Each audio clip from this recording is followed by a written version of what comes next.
Hey guys, tonight we slip into the electric hum of 1922nd America, where the air crackles with jazz and the promise of something new.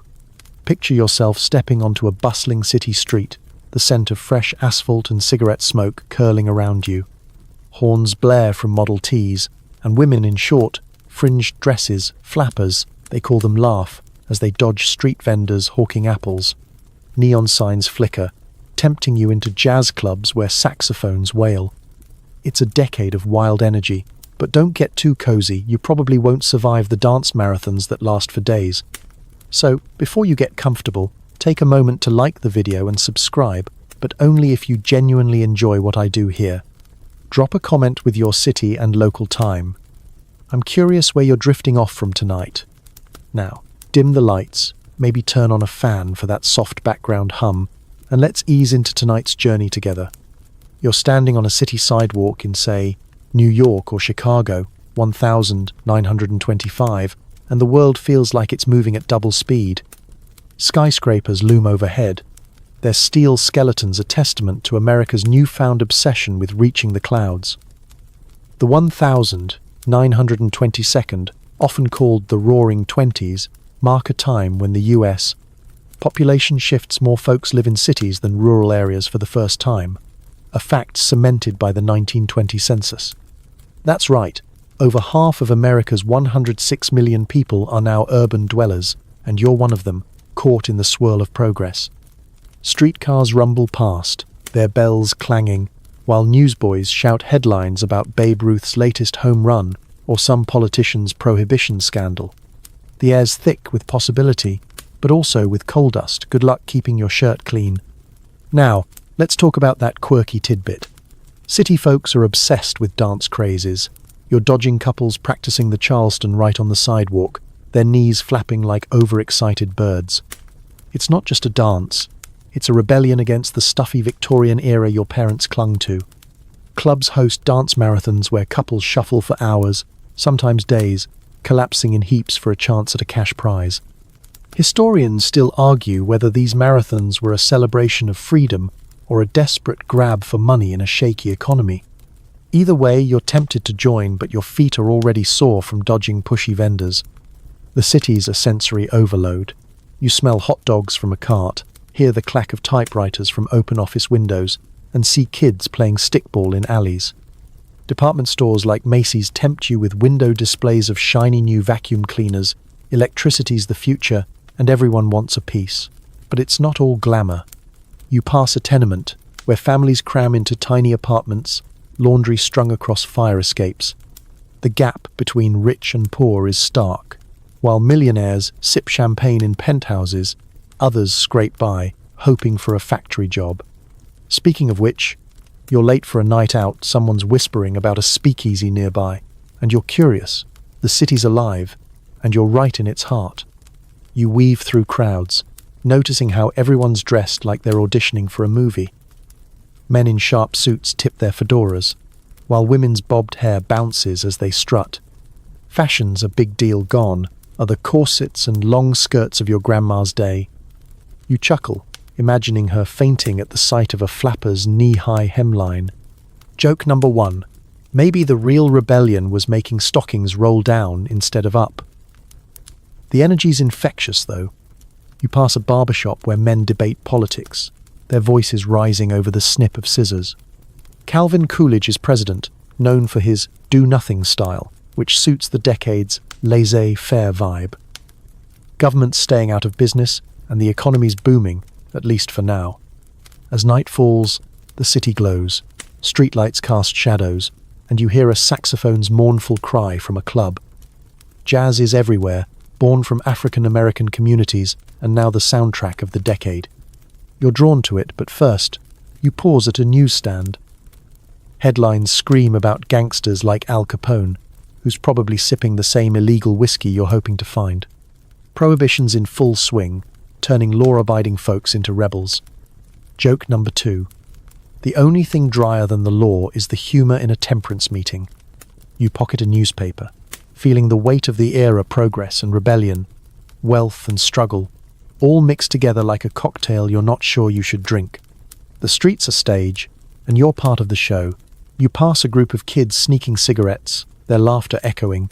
The 1922nd are about breaking rules, but not everyone's thrilled. Older folks grumble about kids these days, sounding like every generation ever. You smirk, thinking how your phone-obsessed descendants will get the same complaints. The city's a melting pot. 2 immigrants from Italy, Ireland, and beyond add their voices to the din. You hear Yiddish, Italian, and English all in one block. It's chaotic, but it's alive. You're heading toward that speakeasy now, the promise of jazz and a stiff drink pulling you forward. The night's young and the city's wide awake. You wake to the soft clatter of milk bottles being dropped on your doorstep, the dawn light creeping through lace curtains in a modest suburban home. It's morning in 1922nd America, somewhere outside the city's hustle, maybe Montclair, New Jersey, or a tidy Chicago suburb. The air smells of fresh-cut grass and brewing coffee, a far cry from the urban coal dust you dodged last night. Suburban life is booming. The 1922nd see a surge in planned communities, with over 10 million Americans now living in these quieter pockets, thanks to streetcar lines and new roads.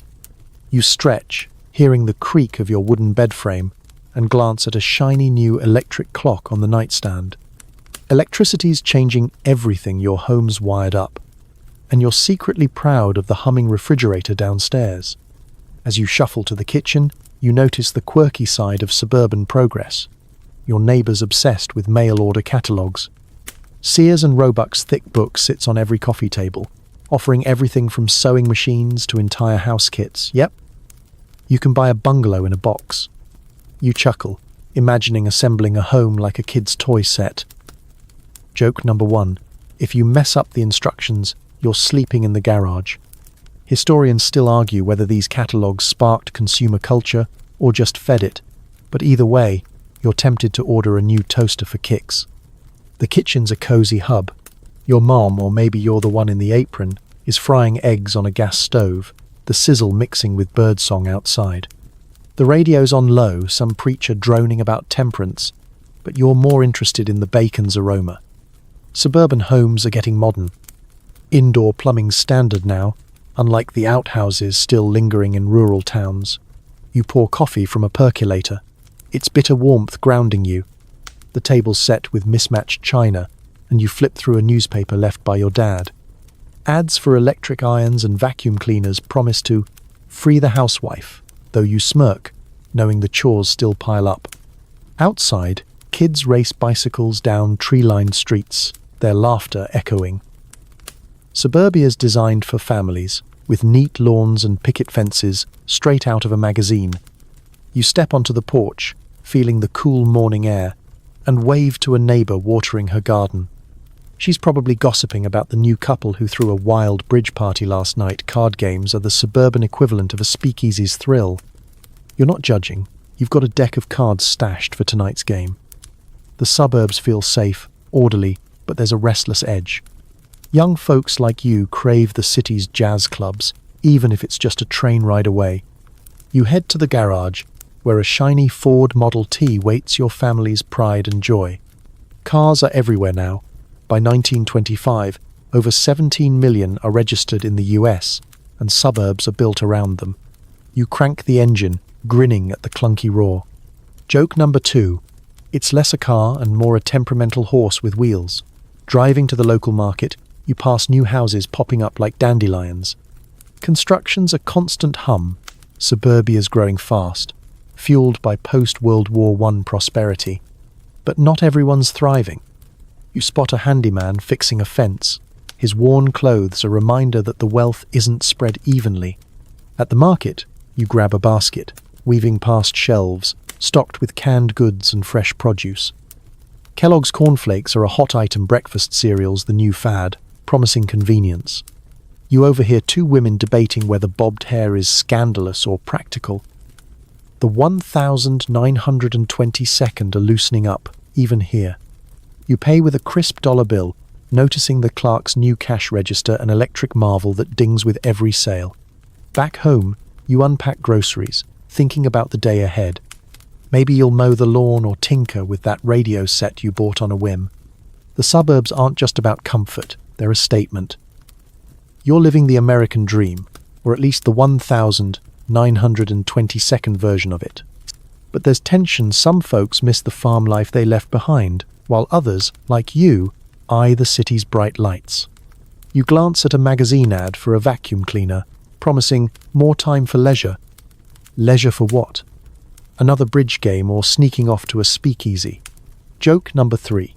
The suburbs might tame you, but they can't tame your Charleston moves. As the morning sun climbs, you sip your coffee, hearing the distant whistle of a train bound for the city. You're tempted to hop on, but for now, suburbia's quiet rhythm holds you. You're deep in the clang and grind of a factory now, the air thick with oil and sweat. It's midday in 1922nd America, and you're standing on a cavernous shop floor, maybe in Detroit or Pittsburgh, where steel and ambition collide. The factory whistle's scream still rings in your ears, signaling the start of your shift. America's industrial boom is no joke by 1925. Manufacturing output has doubled since the war, churning out everything from cars to radios. You're part of it, a cog in the machine that's making the US the world's economic powerhouse.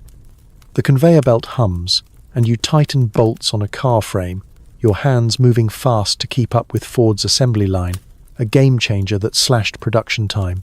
Here's the quirky bit. Some factories blast music to keep workers awake. A tinny phonograph in the corner scratches out "Sweet Georgia Brown," barely audible over the clatter. You smirk, wondering if it's supposed to make you bolt faster. Joke number 1.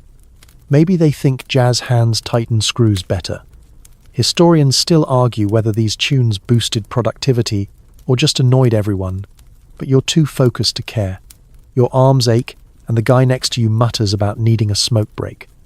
You nod, feeling the rhythm of the line pulling you along like a tide. The factory's a beast. Sparks fly from welders, and the heat makes your shirt stick. Overhead, belts and pulleys whir, driving machines that stamp metal or weave cloth.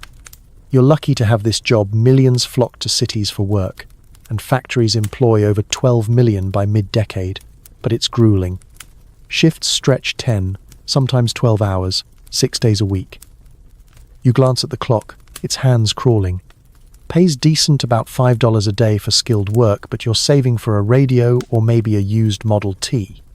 The guy across from you, an Italian immigrant, hums a folk song, his accent thick when he asks for a wrench. Immigrants power these floors, though some old-timers grumble about foreigners stealing jobs. You pause to wipe sweat, noticing the safety posters plastered on the walls. "Keep hands clear," one shouts, but accidents happen. You've heard whispers of fingers lost to presses, though nobody talks loud enough for the boss to hear. Unions are stirring. Strikes hit steel mills in 1919, but your shop's quiet for now. You're not sure about joining. The pay's steady, but the foremen watch like hawks. Joke number 2. They probably time your bathroom breaks with a stopwatch. You grab a wrench, thinking about the speakeasy you hit last weekend. That gin's memory keeps you going. Lunchtime's a brief escape. You sit on a crate, unwrapping a sandwich bologna on rye, same as yesterday. Workers swap stories, some about baseball, others about bootleggers dodging cops. Prohibition's a running gag. Everyone knows someone who knows someone with a still. You sip lukewarm coffee from a thermos, eyeing the new guy, barely 16, hauling scrap metal. Child labor's fading laws are tightening, but kids still slip through. You feel a pang. He should be in school, not here. The whistle blows too soon, and you're back on the line, the belt's relentless churn dragging you in. The factory's not just work, it's a microcosm. You see women at the far end, assembling small parts. They're rare. Most are secretaries or housewives, but their numbers are growing. You overhear a debate about wages. Some say women get half what men earn for the same job. It's unfair, but nobody's storming the boss's desk. You tighten another bolt, thinking about the suburbs you passed through this morning. That quiet life feels distant here, where noise and motion rule. The city's heartbeat is this factory, pumping out goods for a nation obsessed with newness, new cars, new gadgets, new dreams. As the shift drags, you notice the light shifting through high windows, dust motes dancing in the haze. You're tired, but there's pride in the work. This car you're building might end up in some suburban garage, driven by a flapper headed to a jazz club. You smile, imagining her honking at newsboys like you did last night.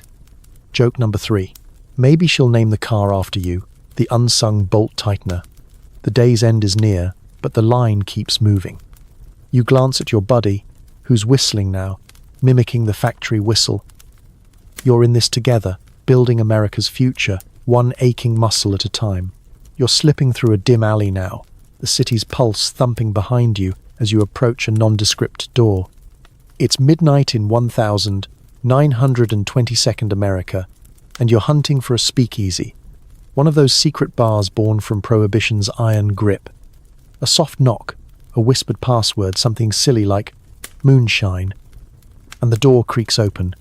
Inside, the air's thick with cigarette smoke and the tang of illegal gin. Prohibition, that grand experiment kicked off by the 18th Amendment in 1920, has turned drinking into a game of cat and mouse, with over 100,000 speakeasies sprouting across cities by mid-decade. You're in one now, tucked in a Chicago basement or a New York backroom, where the law feels like a distant nuisance. Here's the quirky tidbit. Some speakeasies serve drinks in teacups, so if cops raid, you're just sipping tea. You chuckle, holding a cup of what's definitely not Earl Grey. Joke number 1. The only thing brewing here is trouble.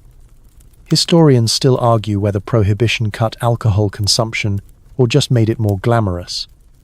But you're too busy soaking in the scene to care. The room's lit by flickering lamps, casting shadows on flappers in beaded dresses, their laughter sharp over a piano's ragtime. Men in suspenders lean close, swapping stories of bootleggers outrunning the feds. You sidle up to the bar, where a bartender with a sly grin pours something clear and potent. Homemade, he winks, meaning it's probably bathtub gin, distilled in someone's apartment. It burns going down, like liquid fire with a hint of juniper. You wince, but it's worth it for the thrill. The crowds are mixed bankers, rubbing elbows with factory workers, all equal under the speakeasy's unwritten code. You spot a woman in a cloche hat, her cigarette holder glinting as she debates jazz with a guy who looks like he just left a boardroom. The 1922nd are leveling the playing field, at least in these hidden dens. The music shifts, a saxophone wailing a slow tune. Couples sway, their moves looser than the Charleston you saw on the streets. You lean against a wall, nursing your drink, noticing the bar's decor mismatched chairs, a velvet curtain hiding who knows what. Speakeasies are theatres of rebellion, and you're playing your part. You overhear a guy bragging about a rum-running gig off the Jersey coast, dodging Coast Guard cutters. Smuggling's big business. By 1925, organised crime's raking in millions, with names like Al Capone whispered like urban legends. You smirk, thinking how you dodged a cop on the way here. Joke number 2. Maybe you're the real gangster for finding this place. The air's getting warmer, the crowd louder. A woman nearby spills her drink, giggling as her date mops it up with a handkerchief.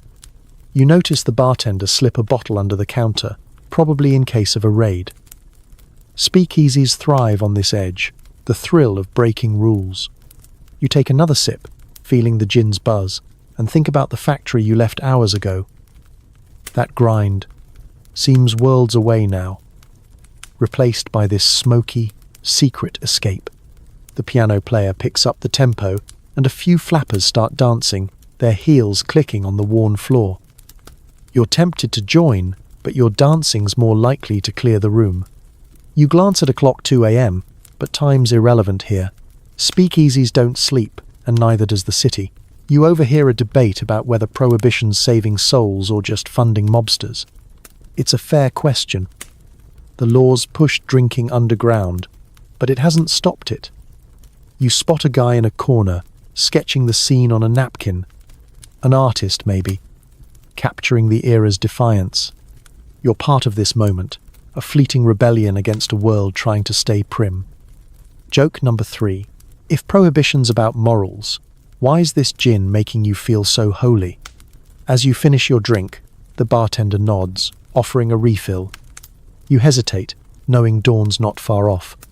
The speakeasy's a bubble, a place where the 1,922nd contradictions, freedom and control, wealth and risk collide. You think back to the suburban kitchen you woke in, its quiet order so different from this chaos. The city's got you now, pulling you deeper into its nightlife. You pocket a matchbook with the bar's fake name scrawled on it, a souvenir of this illicit night. The music swells, and you're ready to slip back into the alley, chasing the next adventure. You're huddled around a wooden box in a cozy living room, the faint glow of a single bulb casting shadows on the wallpaper. It's evening in 1,922nd America, and you're tuning a radio, its crackle and hiss filling the room like a living thing. Radio's the new heartbeat of the nation by 1925. Over 5 million households own one, and stations like KDKA in Pittsburgh are beaming voices across the country. You twist the dial, catching snippets of a crooner's ballad, a preacher's sermon, and a crackly ad for soap flakes. This is no factory grind or speakeasy thrill. You're in a suburban home again, maybe that same one from your quiet morning, but now it's alive with invisible waves. Here's the quirky tidbit. Some folks swear radios pick up ghost signals, random voices from nowhere, spooking late-night listeners. You laugh, imagining a spectral DJ haunting the airwaves. Joke number 1. Maybe it's just your neighbor's cat meowing into the mic. Historians still argue whether radio unified America's culture or fractured it by amplifying local voices, but you're too busy fiddling with the knobs to care. The static clears, and a jazz tune spills out, making your little sister tap her foot. The whole family's here, Dad in his armchair, Mom knitting, and you, the unofficial radio wrangler. The radio's a marvel, all tubes and wires, looking like something from a mad scientist's lab. You paid a hefty $50 for this set, a chunk of your factory wages, but it's worth it. It's not just music. You're hearing live baseball scores, political speeches, and even cooking tips from some cheery host in New York. You lean closer, catching a broadcast about Charles Lindbergh's latest flight stunt aviation's all the rage, and you dream of seeing a plane up close. The radio shrinks the world. A farmer in Iowa's hearing the same song as a banker in Manhattan. You glance out the window, where the suburban street lies quiet, but inside, the room buzzes with connection. You adjust the antenna, a spindly wire draped across the curtain rod, and the signal strengthens. Now it's a comedy show, some vaudeville act cracking corny jokes. You smirk, thinking how it's better than the speakeasy's gin-soaked chatter from last night. Joke number 2.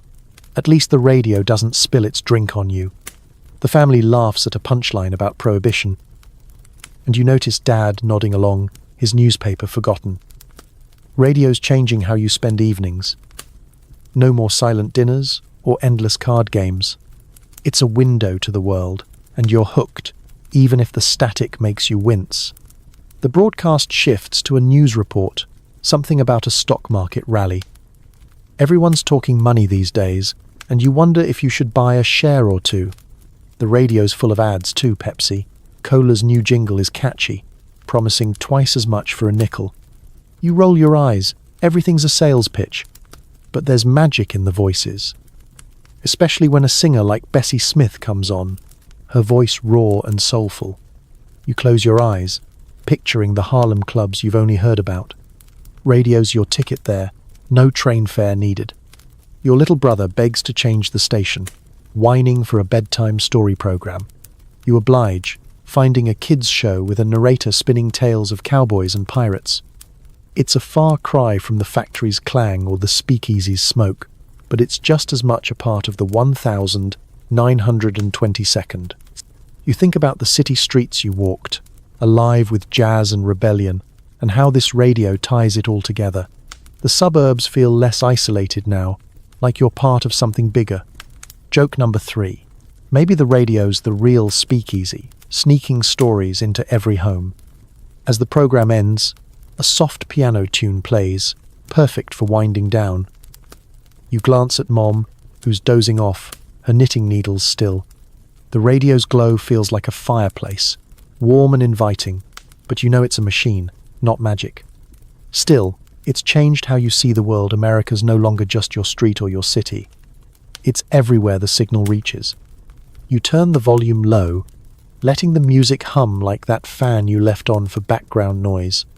The night's settling in, and you're content, but part of you wonders what's next, maybe a drive in that Model T you've been eyeing.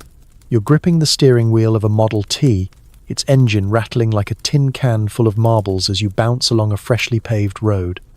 It's a sunny afternoon in 1922nd America, and you're out for a drive, maybe heading to a picnic or just cruising to feel the wind. Cars are king now by 1925. Ford's churned out over 10 million Model Ts, and nearly 1 in 2 American households owns a vehicle. You're part of the car culture revolution, trading horse-drawn buggies for this clunky black beast that smells of gasoline and freedom. The road stretches past suburban homes and open fields, and you honk at a kid chasing a stray dog, grinning at the sheer thrill of motion. Here's the quirky tidbit. Some folks treat their cars like pets, giving them names like Betsy or Old Reliable. You pat the dashboard, wondering if your Tin Lizzie deserves a nickname. Joke number 1. Maybe call it Rattles, since it shakes like it's dancing the Charleston. Historians still argue whether cars liberated Americans or chained them to debt and traffic jams, but right now, you're too busy dodging potholes to care. The Model T's no luxury ride top speeds about 45 miles an hour, and you're cranking the hand starter every time it stalls, which is often. You adjust your goggles. Dust's a menace on these half-paved roads, and check the fuel gauge, a stick you dip into the tank. Gas is cheap, about 20 cents a gallon, but you're still careful. Factory wages don't stretch far. The car's a status symbol, though. Back in the suburbs, neighbours eyed your Model T with envy, and you felt a smug twinge parking it by your picket fence. You pass a billboard advertising Goodyear tires, its bold letters promising a smoother ride. You snort, thinking nothing could smooth this bone-rattling trip. Still, you love it, the open road, the hum of the engine, the sense you could go anywhere. Traffic's light, but you're not alone. Other Model Ts chug along, plus a few fancier cars, Packards or Buicks driven by folks with deeper pockets.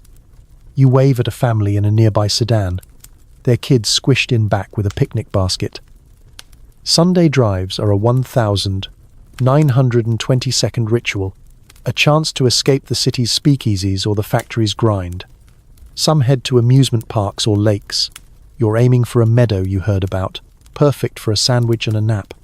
The radio's still in your mind, its jazz tunes echoing, but out here, the only soundtrack is the engine's sputter and the occasional moo from a roadside cow. You pull over to check a map, unfolding it across the seat. Roads are tricky highways like the Lincoln are new, but many are still dirt paths, unmarked and muddy after rain. You're no explorer, but navigating feels adventurous, like you're charting the country yourself. Joke number 2. Columbus had it easier. At least he didn't need a spare tire. You think back to the speakeasy's smoky thrill. How different this is. Daylight, fresh air, and no cops sniffing for gin. Cars are reshaping America, carving suburbs from farmland and shrinking distances. Cities feel closer now. You could drive to a jazz club tonight if you crank the engine again. The car's not just freedom, it's work too. You pass a gas station, where an attendant in overalls pumps fuel and offers to check your oil. You nod, noticing the station's sign, fill up and smile. You smirk, thinking how Ford's assembly line, where you tightened bolts, made this car possible. Mass production's the 1,922nd magic trick, putting wheels under millions. But it's not all rosy. You've heard of accidents, cars flipping on sharp turns, no seatbelts to save you, and debt's a trap. Plenty buy cars on credit, praying their jobs hold. You hit the road again, the Model T's rumble, a familiar comfort. A roadside diner catches your eye, its neon sign promising pie and coffee. You're tempted but keep driving. The meadow's close now. You think about the suburbs, the radio, the factory, all pieces of this decade's puzzle. Cars tie them together, letting you slip between worlds. Joke number 3. Maybe the Model T's the real time machine, bouncing you from city to country in an afternoon. As the sun dips, you spot your destination, a green patch perfect for stretching out. You park, the engine ticking as it cools, and step out, ready to trade horsepower for a lazy hour. You're settled into a plush seat in a smoky theatre, the air buzzing with anticipation as a projector hums to life. It's a Saturday night in 1922nd America, and you're in a picture palace, one of thousands sprouting up across the country, over 20,000 movie theatres by 1925, drawing millions weekly.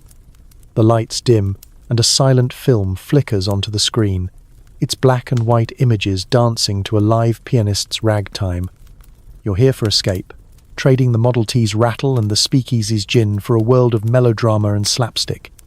The screen's glow pulls you in, and you're lost in a story of romance or adventure, the kind that makes the 1922nd feel larger than life. Here's the quirky tidbit. Some theatres hire explainers to narrate silent films for confused audiences, shouting plot points over the music. You glance at the guy in the corner, mouthing along with the screen, and stifle a laugh. Joke number 1. He's basically your nosy neighbour, but with a paycheck. Historians still argue whether silent films shaped a shared American identity or just fed escapism, but you're too busy munching popcorn 10 cents a bag to care. The film's a Charlie Chaplin comedy, and his tramp character's waddle gets a chuckle from the crowd, including the kid next to you, who's sneaking candy from his sister's purse.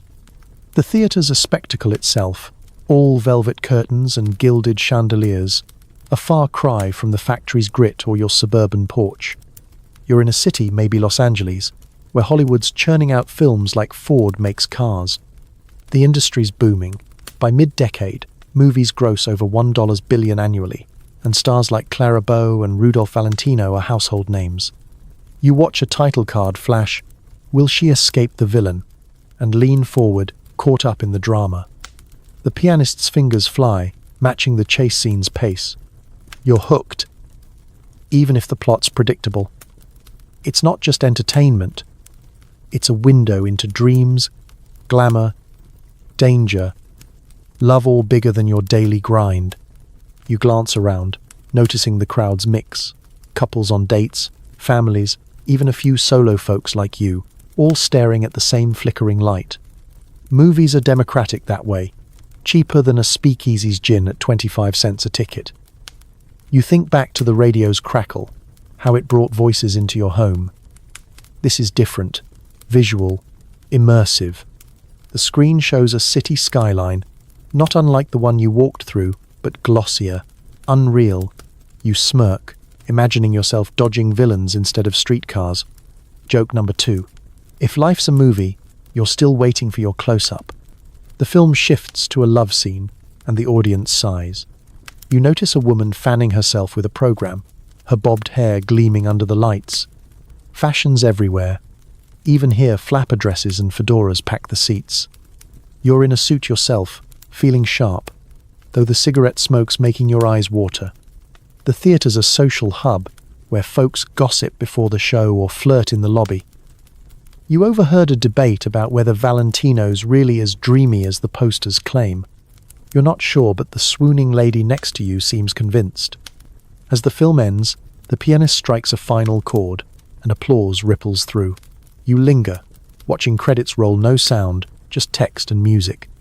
The silence feels odd after the speakeasy's noise or the Model T's roar, but it's soothing, like that fan humming back home. You think about the factory, the radio, the road, all pieces of this decade's whirlwind. Movies wrap them up in fantasy, letting you forget the bolt tightening or the bootlegger's risks. Joke number 3. Maybe Chaplin's tramp could teach you how to dodge the boss's glare on Monday. You step outside, the night air cool against your skin. The theatre's marquee glows, promising another show tomorrow, maybe a western or a romance. You're tempted to come back, But for now, the city's calling. You pass a newsstand, headlines shouting about Hollywood scandals, and smile. The silver screen's magic lingers, making the real world feel a little brighter, a little bigger. You're not a star, but tonight, you feel like you could be, striding down the street with a story still playing in your head. You're swaying to the pulse of a trumpet, the air thick with sweat and perfume in a Harlem nightclub. It's late in 1922nd America, and you're in the heart of the jazz age, where music is the lifeblood of the night. Clubs like the Cotton Club or Savoy Ballroom draw crowds with their raw, electric sound. By 1925, jazz is America's soundtrack, born from African American communities, and now spilling into every corner of the country. You're shoulder to shoulder with dancers, their feet flying in the Lindy Hop, a dance as wild as the saxophones wail. The room's a haze of cigarette smoke and dim lights, but the energy's electric, pulling you into the rhythm. Here's the quirky tidbit. Some clubs have cutting contests, where musicians duel with their instruments, improvising until one outshines the other. You watch a trumpeter and a pianist trade riffs, each note sharper than the last, and grin at the crowd's cheers. Joke number 1. It's like a fist fight, but with better melodies. Historians still argue whether jazz unified diverse Americans or highlighted racial divides, since black artists often play for segregated audiences. You push that thought aside, letting the music, a Duke Ellington tune, maybe carry you away. The club's alive, a world apart from the factory's clang or the suburban radio's hum. You're in Harlem, where the Renaissance is blooming, not just in music but in poetry and art. You sip a drink probably smuggled, thanks to that speakeasy know-how, and scan the room. Flappers in sequin dresses twirl with men in sharp suits, their moves defying gravity. You're no dancer, but your foot taps, betraying you. The band's relentless, drums pounding like the city's heartbeat. You spot a couple doing the black bottom, their hips swinging in sync, and wonder if you could pull that off without tripping. You lean against a wall, the plaster cool under your palm, and take it all in. Jazz isn't just music, it's rebellion, a middle finger to the stuffy rules of the past. You think back to the silent film's melodrama, how it felt staged compared to this raw energy. Here, the crowd's a mix, black and white, rich and working class, though the best clubs are often black-owned yet white-patronized, a tension you can't ignore. You overhear a guy talking about Louis Armstrong, calling him a genius. You nod, remembering a radio broadcast of his horn, sharp and soulful. The night's young, but you're already buzzing not from gin, but from the vibe.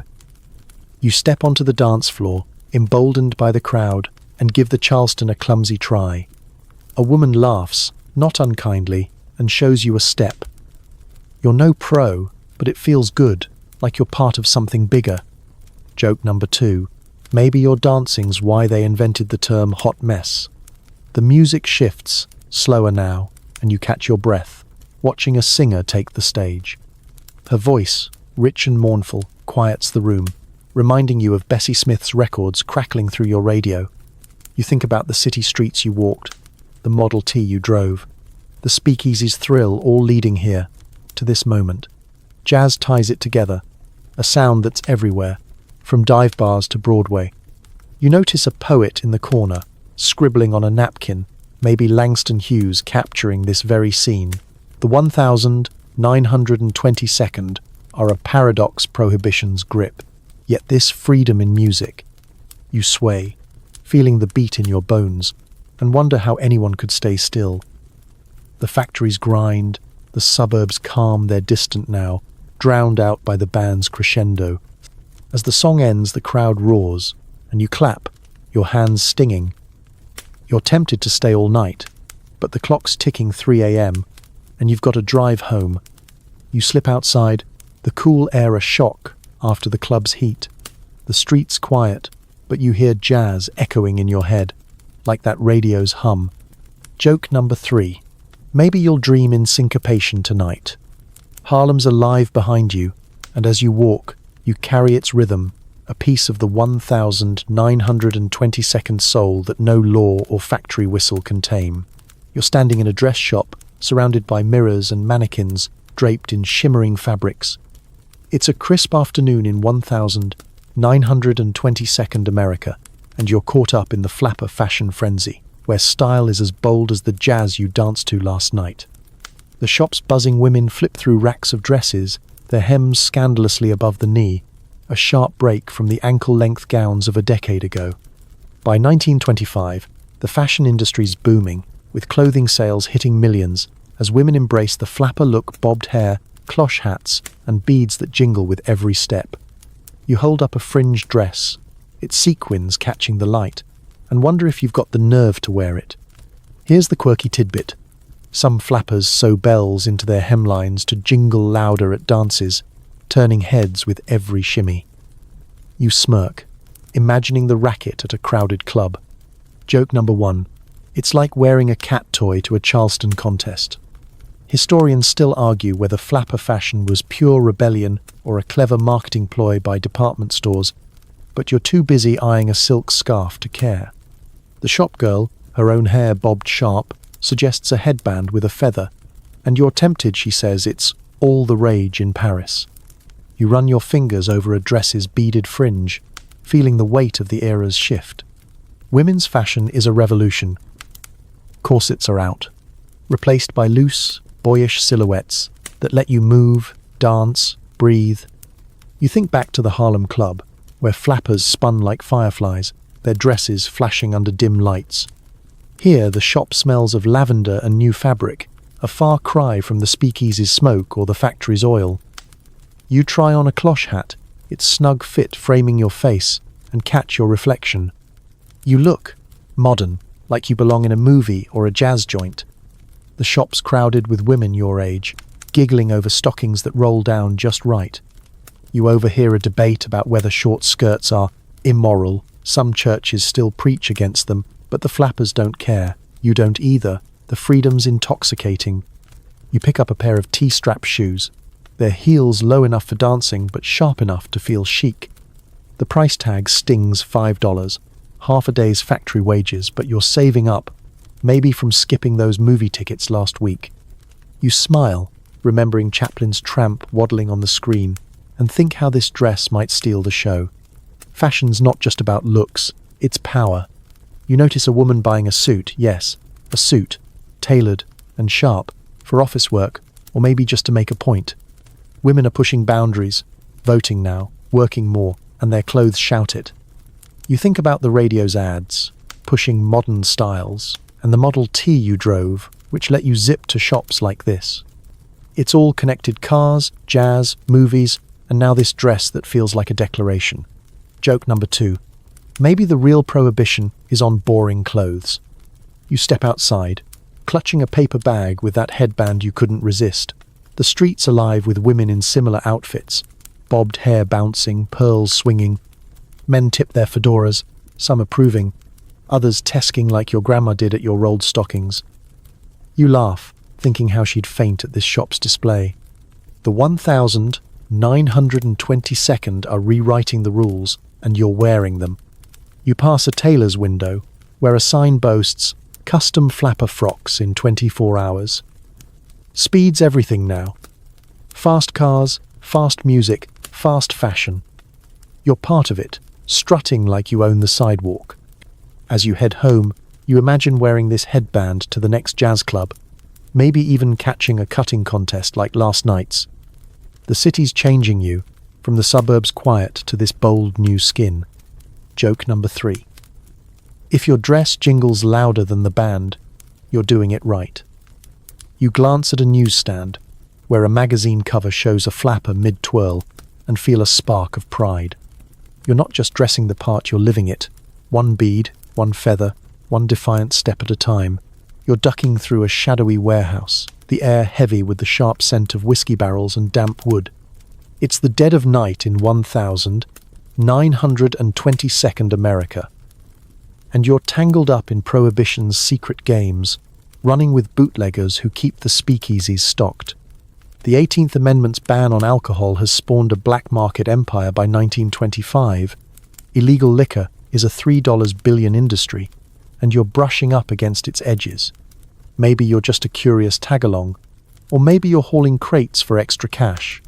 But either way, you're in deep, heart-pounding as you listen for sirens. The city's asleep, but this world's wide awake, fueled by defiance and greed. Here's the quirky tidbit. Some bootleggers hide booze in hollowed-out loaves of bread to sneak past cops. You stifle a laugh, picturing a loaf leaking gin on a patrolman's shoes. Joke number 1. Nothing says fresh baked like a whiskey crust. Historians still argue whether Prohibition fueled organized crime or just exposed its roots, but you're too busy watching your step to care. A guy named Joey, all slick hair and sharper eyes, motions you to stack crates labeled molasses against the wall. You know better those barrels hold moonshine, probably cooked in a backwoods still. The warehouse is a maze of shadows, lit by a single flickering bulb. You hear a creak and freeze, thinking it's the feds, but it's just a rat scurrying past. Joey whispers about a shipment headed to that speakeasy you slipped into, the one with teacup cocktails. You smirk, remembering the gin's burn, and now you're seeing how it got there. Bootlegging's a high-stakes game. Rum runners smuggle rum from the Caribbean, while others truck whiskey from Canada.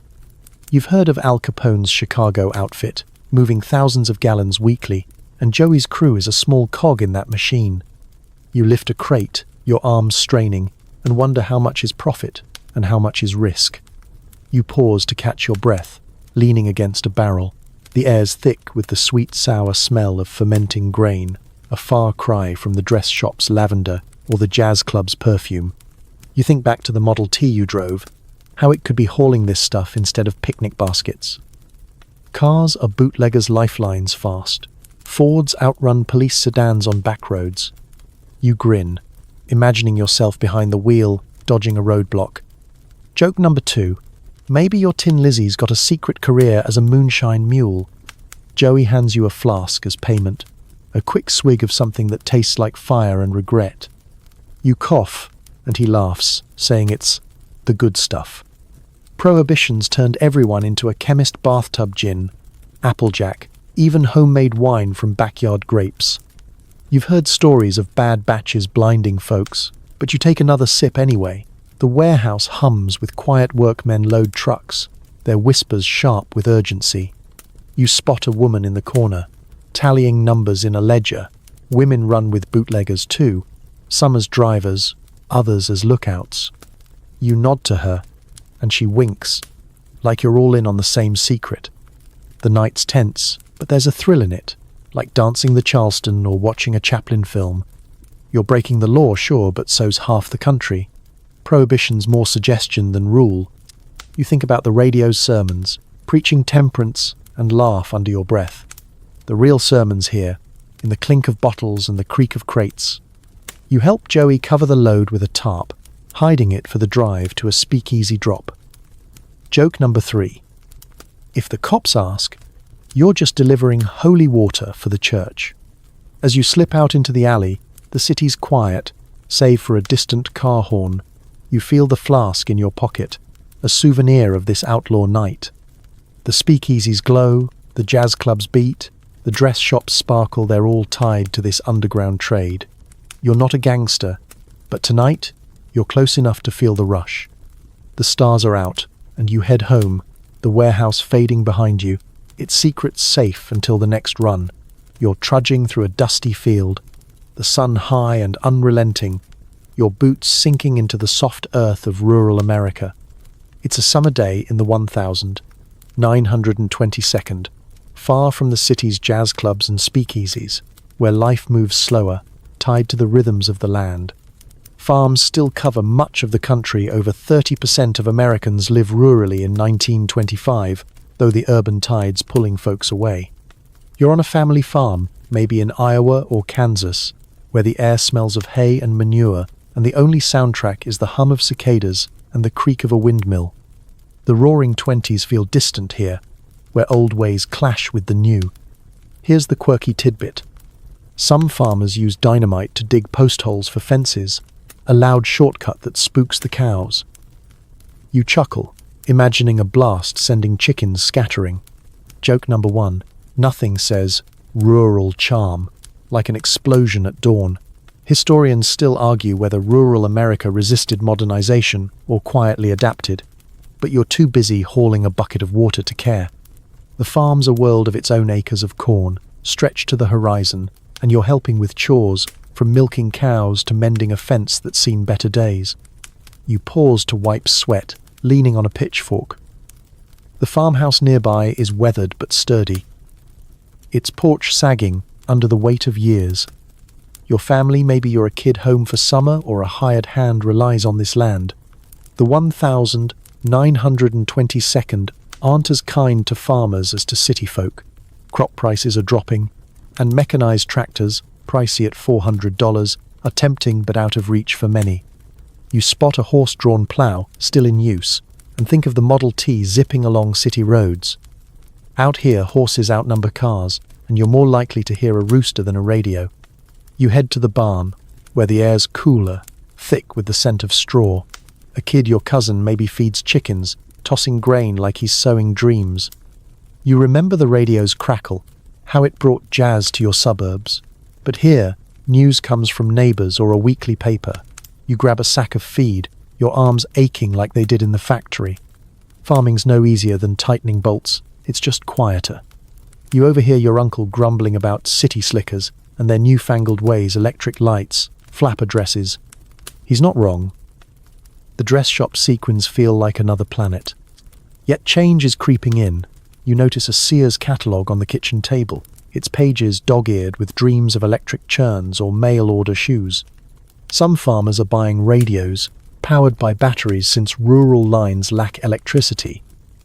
You smirk, thinking of the ghost signals you laughed about in the suburbs. Joke number 2. Maybe out here, the ghosts are just bored cows lowing into the ether. You help stack hay, the work grounding you, but your mind wanders to the speakeasy's thrill, the jazz club's pulse.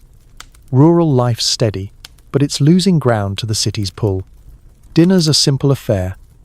Cornbread, beans, and a slice of ham, eaten on a porch as the sun dips. You listen to your aunt talk about the county fair, where folks show off prize pigs and homemade pies. It's a community lifeline, drawing families from miles around. You think of the bootlegger's warehouse, its illicit crates, and how moonshine's brewed in these hills too, hidden in barns. Prohibition's reach is long, even here. You sip lemonade, tart and cool, and watch fireflies blink. The city's jazz and movies feel like stories from another life, but you're curious, maybe you'll visit again soon. As night falls, you lie in a creaky bed, the house silent save for crickets outside. Rural America's holding on, but you feel the tug of progress. Tractors, radios, cars. You're caught between worlds, like the nation itself. Joke number 3. Maybe the real crop out here is dreams of city lights. You drift off. The farm's quiet, a balm after the factory's clang and the speakeasy's chaos. But part of you wonders what's next, a train to the city or another day in the fields. You're standing in a crowded brokerage office, the air buzzing with nervous excitement as men in suits scribble numbers on chalkboards. It's a bustling day in 1,922nd America, and you're caught up in stock market fever, where everyone's betting on a soaring economy. By 1925, the Dow Jones Industrial Average is climbing up over 100% since the decade began, and ordinary folks like you are pouring savings into stocks, dreaming of quick riches. The office smells of ink, cigar smoke, and ambition, with typewriters clacking and telephones ringing off the hook.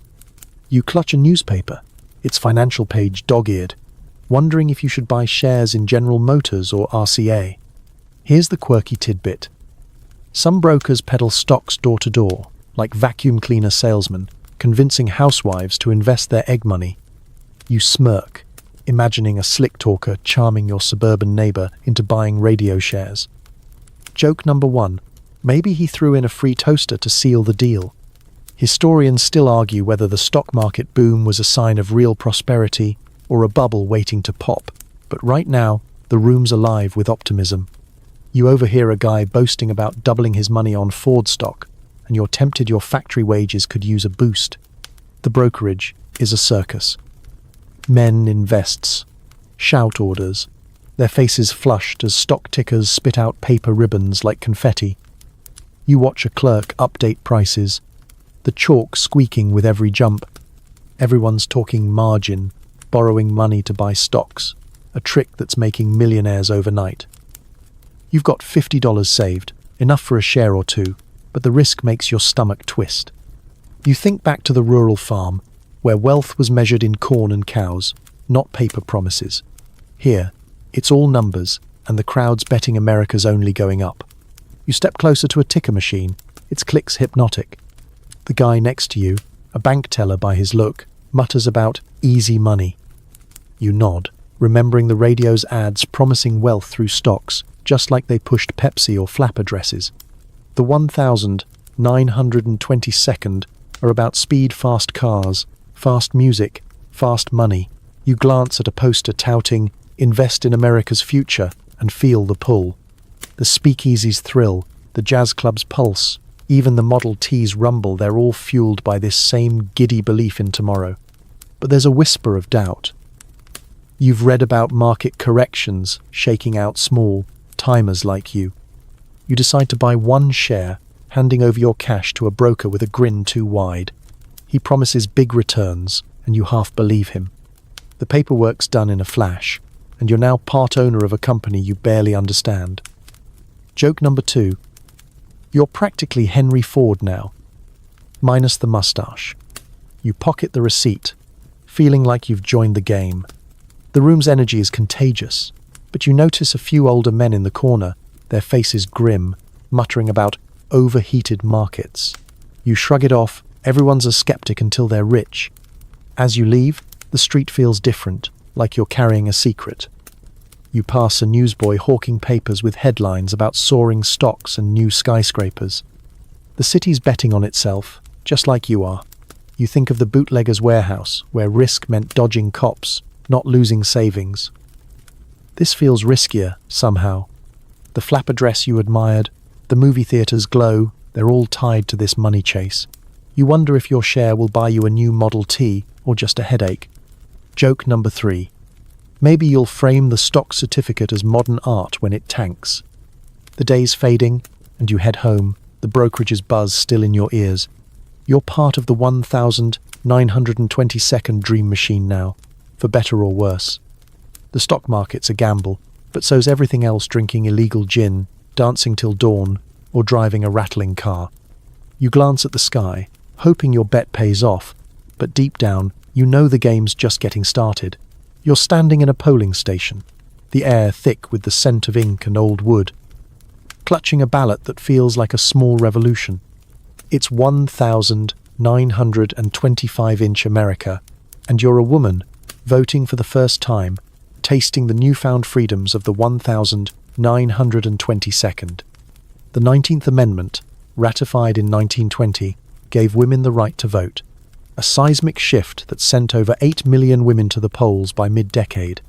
You're in a small town hall, or maybe a city precinct, surrounded by other women, some nervous, some defiant, marking their ballots with pencils that tremble from pride or inexperience. The weight of the moment hits you. This is power, but it's not without limits. Here's the quirky tidbit. Some women carry voting purses, stuffed with pamphlets to remind them how to mark ballots, a fad born from fear of messing up. You pat your own bag, grinning at the crumpled guide inside. Joke number 1. It's less a purse and more a democracy survival kit. Historians still argue whether the 19th Amendment sparked true equality or just cracked the door open, but you're too focused on the ballot to care. You check a box for a local candidate, your hands steady, and feel a spark. Your voice matters, even if the world's not ready to listen fully. The room's a mix of faces, young flappers with bobbed hair, older women in long skirts, all united by this act. You notice a man at the door, a poll watcher, eyeing the crowd like he's not sure women belong here. You smirk, thinking of the flapper dress you tried on. Its beads are rebellion in themselves. Voting's another kind of defiance, louder than any Charleston step. You overhear whispers about candidates. Some women debate a senator's stance on prohibition, others just want better schools. You're voting for a mayor who promises more streetlights, a small choice that feels huge. Outside, the world hasn't caught up. Women can vote, but you're still paid less in factories, sometimes half a man's wage for the same work. You think back to the factory's clatter, where women assembled parts but rarely climbed the ranks. Even in the speakeasy, men called the shots, pouring gin while women danced. Yet here, your mark on the ballot is equal. You drop it into the box, the thud satisfying, and catch a woman's eye, she nods, like you're both in on a secret. The 1922nd are rewriting rules, but it's slow, like a Model T climbing a hill. You step into the street, where a campaign poster flaps in the breeze. Some men tip their hats, others mutter about women meddling. You laugh, remembering the jazz club's energy freedom's a fight, whether it's dancing or voting. The radio's been buzzing with suffrage talk, and you recall a broadcast praising women's new influence. It's not just politics. You're seeing women in offices, driving cars, even running bootleg gigs. Joke number 2. Maybe next, you'll smuggle votes instead of whiskey. The thought's thrilling, but you know change is a grind. Courts still limit women's rights, and old traditions die hard. As you walk, you pass a group of women handing out flyers, urging others to vote next election. Their energy's infectious, like the stock market fever you felt in the brokerage. But this feels deeper, less fleeting. You think of the rural farm, where your aunt probably voted for the first time too, her calloused hands marking a ballot instead of a plough. The city's push for progress, jazz, movies, cars, fuels this moment, but it's your choice that makes it real.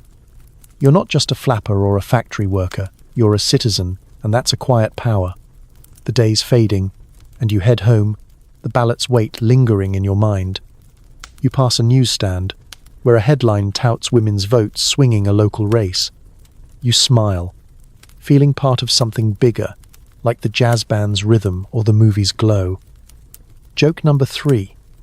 If men think women's votes are trouble, wait till they see your next dance move. The 1922nd are yours now, not just in style or sound, but in voice. You're ready to use it again, whether at the polls or in the streets, where the fight for freedom's just beginning. You're perched on a wooden bleacher, the roar of a crowd washing over you like a summer storm. It's a sweltering afternoon in 1922nd America, and you're at a baseball game, cheering for a home run as the crack of a bat echoes through the stadium. Baseball's the nation's obsession by 1925. Over 10 million fans pack ballparks yearly, and heroes like Babe Ruth are gods in pinstripes. You're in a city like New York or Boston, munching peanuts, their shells crunching underfoot as the Yankees or Red Sox take the field. The air smells of hot dogs and sweat, and you're swept up in the thrill, a far cry from the speakeasy's smoke or the polling station's quiet. Here's the quirky tidbit. Some fans bring megaphones to shout their own play-by-play, drowning out the official announcer. You spot a guy bellowing, "Swing, ya bum!" and grin, tempted to join in. Joke number 1. He's louder than the Model T you drove here. Historians still argue whether baseball unified Americans across class and race, or just mirrored the era's divisions, but you're too busy yelling as Ruth steps to the plate to care. The Babe's a legend, smashing 41 home runs in 1923 alone, and you're hoping for another today. The stadium's a carnival of noise and colour. Kids wave pennants, vendors hawk scorecards for a dime, and couples share sodas, their straws tangled. You're in a straw hat, feeling the sun on your neck, and the crowd's energy pulls you in. Baseball's more than a game. It's a ritual, tying the rural fields you ploughed to the city's concrete jungle. You think back to the radio, how it brought live games to your suburban living room. But nothing beats this, the dust, the cheers, the anticipation as the pitcher winds up. You crunch another peanut, tossing the shell, and feel like you're part of America's heartbeat. Ruth swings, and the ball soars, a white speck against the blue sky. The crowd leaps, screaming as it clears the fence. You're on your feet, hat flying, voice hoarse. It's a homer, and the stadium shakes. You high-five a stranger, a factory worker by his calloused hands, and laugh.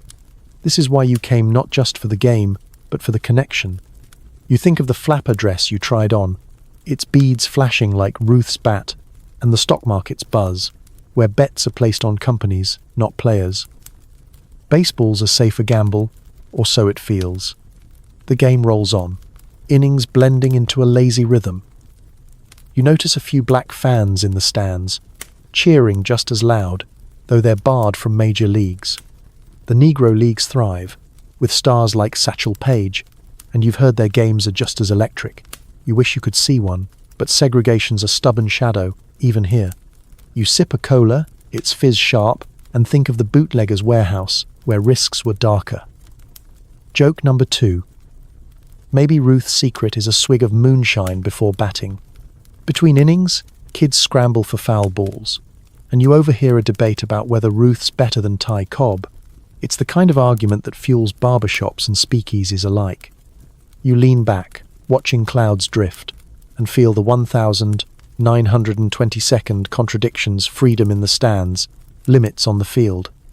The radio's voice, the jazz club's pulse, the voting booth's power, they're all part of this moment, where a game becomes a mirror for the nation. You cheer as a rookie steals a base, his grin infectious, and wonder if you'll tell your kids about this day. As the game ends, the crowd thins, leaving peanut shells and memories. You linger, watching players jog off, Ruth's broad shoulders unmistakable.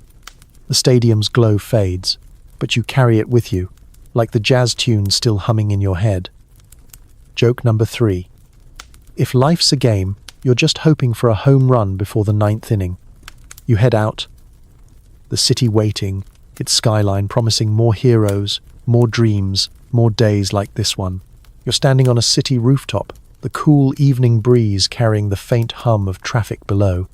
It's 1,925, and you're gazing at America's skyline, a jagged silhouette of skyscrapers that gleam like promises against the golden glow of dusk. The 1,922nd have built a new world by mid-decade. Buildings like New York's Chrysler Building are rising, symbols of a nation reaching for the stars. You're in a metropolis, maybe Chicago or Manhattan, where steel and ambition stretch higher each year. The city's alive, its lights flickering like the jazz notes you danced to in Harlem, and you're dreaming of a future that feels boundless. Here's the quirky tidbit. Some skyscrapers have skyboys, workers who dangle on beams to polish windows, fearless as circus acrobats. You spot one far below, a speck against the glass, and shake your head. Joke number 1. They're either brave or just forgot how gravity works. Historians still argue whether these skyscrapers were monuments to progress or vanity projects for the rich. But you're too awestruck to care. You lean on the railing, the city sprawling beneath you, factories, speakeasies, ballparks all stitched together by the decade's restless energy. The skyline's a testament to the 1,922nd boom. Construction employs thousands, and buildings like the Woolworth, at 792 feet, dwarf the tenements you passed on your first city night. You think back to that chaotic street, where flappers and newsboys set the stage for this era. Now, from up here it's quieter, the clatter of streetcars and Model Ts softened to a murmur. You pull your coat tighter, the air sharp, and feel the weight of everything you've seen: the factories grind, the speakeasies thrill, the voting booths power. This skyline holds it all, a canvas for America's dreams. You spot a neon sign blinking below, advertising a new radio model, and smile, remembering the crackle of your suburban set. Radio, cars, movies, they're the threads weaving this decade together, and the skyscrapers are their crown. You think of the stock market's fever, how you bet a week's wages on a share, hoping to ride this wave. The city's a gamble, but from here, it looks like a sure thing. You imagine the rural farm, its fields so far from these towers, and wonder if your uncle's seen a skyline like this. Probably not, he'd call it a waste of good steel. The wind picks up, carrying a faint jazz tune from a club below. You hum along, your foot tapping like it did in Harlem. The 1,922nd are a paradox Prohibition's grip. Yet bootleggers thrive. Women vote, yet fight for respect. Baseball unites, but segregation lingers. You think of Babe Ruth's home run, the crowd's roar, and how it felt like America itself cheering. Joke number 2. Maybe these skyscrapers are just home runs in concrete form. You look out, seeing cranes dot the horizon, more buildings rising. The city's not done growing, and neither are you. You lean back, the rooftop's edge, a safe thrill, like the bootlegger's warehouse or the speakeasy's hidden door. The flapper dress you tried on, its beads catching the light, feels like it belongs up here, shining for the world to see. You're part of this voting, working, dancing, dreaming. The skyline's not just buildings, it's a story, yours included. You take a deep breath, the city's pulse syncing with your own. Joke number 3. If you squint, maybe you'll see your name in lights someday. As the sun dips, the skyline glows softer, like a painting fading into twilight. You're ready to head down, back to the streets where life hums jazz, cars, votes and all. The 1922nd have given you a front row seat to a world remaking itself, and you're not just watching, you're living it. The city's yours, from the factory floor to this rooftop perch, and every moment's a step towards something bigger. The lights below twinkle now, their edges blurring as night settles over the city. You feel your eyelids grow heavy. The day's adventures, fields, factories, speakeasies, and stadiums melting into a gentle hum. The skyline softens, its sharp lines fading into a dreamlike glow, like the last notes of a jazz tune drifting away. You're safe here, wrapped in the quiet rhythm of the 1922nd, where every street, every song, every vote carried a spark of possibility. Let the city's pulse slow, its sounds easing into a whisper, like the fan humming back home.